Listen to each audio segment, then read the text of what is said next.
एक लड़की गुजरती है जब उस बाजार से, जिस बाजार में एक लड़का रहता है, उसको प्रेम हो जाता है उस लड़की से। और जब वो लड़का जाता है, आई लव यू बोलता है लड़की को, तो लड़की बोलती है लड़की बोलती है I have boyfriend please go. तो बोलती वाह, बड़ा भाव खाती है। लड़की को समझ में आ रहा है कि हमरे न मार्केट बा, यहाँ के कर मार्केट बा।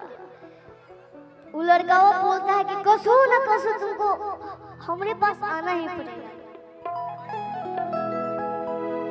रही ना रूप जब तुहरा, भैया आप देते रहिए। रही ना रूप जब तुहरा, गुमान का करबू।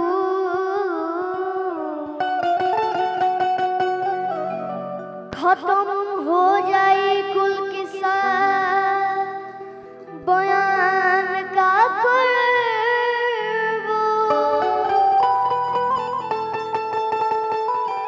गठरिया लूट जब जाए,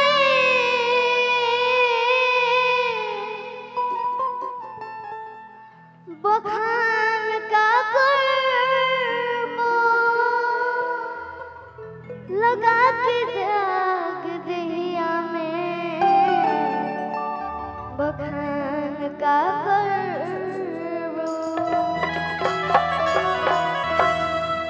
हम शिकारी हैं और तुम उड़ती हुई पक्षी हो, और तुम हमको जानते भी नहीं हो कि हम उड़ते हुए पक्षी को हल्दी लगा के चलाते।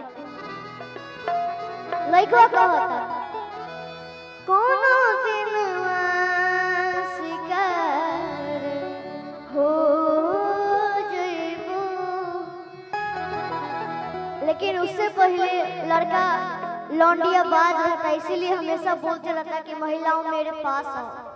लेकिन उसको जब सच्चा वाला प्यार हो जाता है तब बोलता है कोनो दिन शिकार हो जइबो।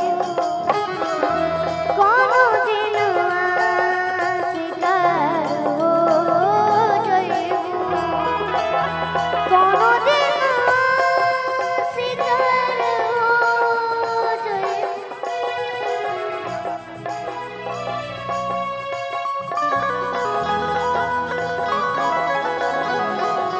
कोनो दिन शिकार हो जइबो। हमसे मिलबू हमार हो जइबू। हमसे मिलबू हमार हो जइबू। अखिया लड़ल बा जब से दिल में करार नइखे।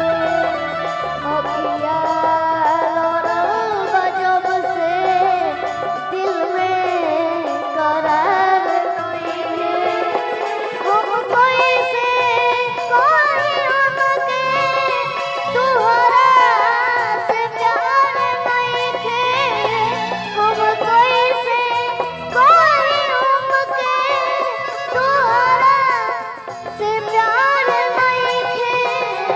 अखिया लड़ल बा जब से दिल में करार नइखे। अखिया लड़ल बा जब से दिल में करार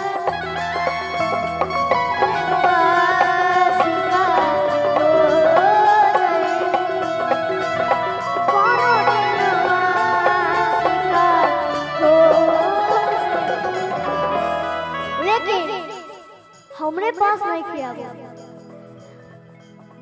मारी ठोकर जमाना जब तुहका।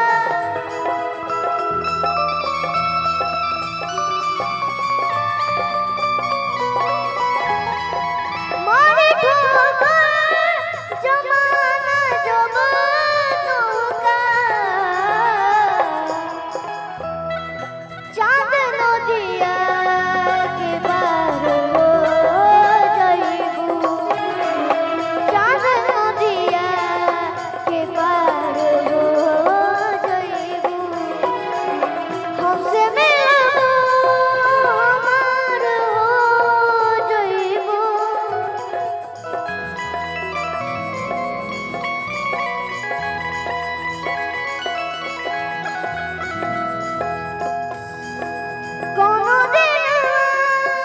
शिकार हो जइबू।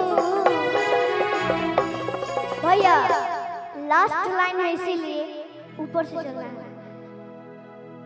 हमसे मिलबू हमार हो जइबू, हमसे मिलबू हमार हो।